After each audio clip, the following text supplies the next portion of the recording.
Children, as you saw, that the East India Company was acquiring territories using military force. And you see in Bengal, they fought two battles, Battle of Plassey and Buxar. With Mysore, they fought 4 wars. And to occupy the Maratha kingdom, again 3 Maratha wars were fought. But it was not always that they used military force.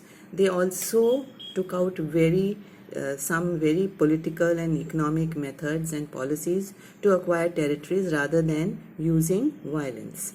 Now, one such policy was taken out by Lord Hastings, who was the Governor General in 1813 to 1823. Now, under this policy that he introduced was called as Policy of Paramountcy. Which means that East India Company proclaimed itself to be supreme or paramount, and therefore claimed that it had greater powers than that of the Indian state. Now this power gave the East India Company to annex any Indian state.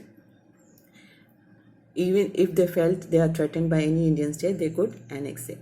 And this is how they annexed many of the Indian states and acquired those territories. But it was not that all of them agreed to it. One such queen of a small state of Kittur, she was called Rani Channamma. She resisted the British army and did not accept it to be annexed. But later on, she was arrested in 1824 and then jailed, and then later she died in 1829. And the later part of 1838, most of the Indian territories came under the British rule. Only a few states were remaining. In the late 1830s, the East India Company now became worried about Russia. It imagined that Russia might expand across Asia and enter India from the northwest.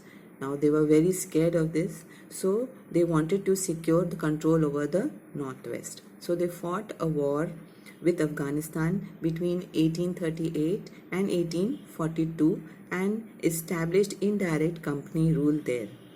And Sindh also was overtaken in 1843.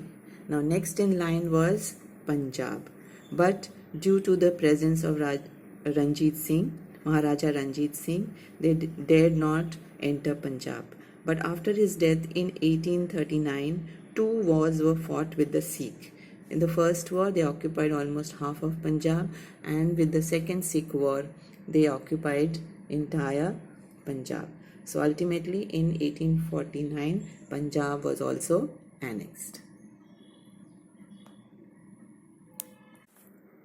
So you see, with the introduction of such policies, the company now started annexing Indian states. Another such policy was taken out by Lord Dalhousie, which was called as the Doctrine of Lapse. Now Dalhousie was the Governor General from 1848 to 1856. Now according to his policy, if any Indian ruler died without a male heir to his kingdom, the kingdom would be taken away by the British. That means it would lapse to the British. And in this way, he annexed many Indian states. For example, Satara was annexed in 1848, Sambalpur in 1850, Udaipur in 1852, Nagpur in 1853, Jhansi in 1854, and finally Awadh also was annexed, but the pretext was given that it was not being governed properly, so it was annexed due to misgovernance in 1856, and this was not liked by the people of Awadh, which finally led to the revolt in 1857, which we'll be learning later on as we move ahead with the chapters.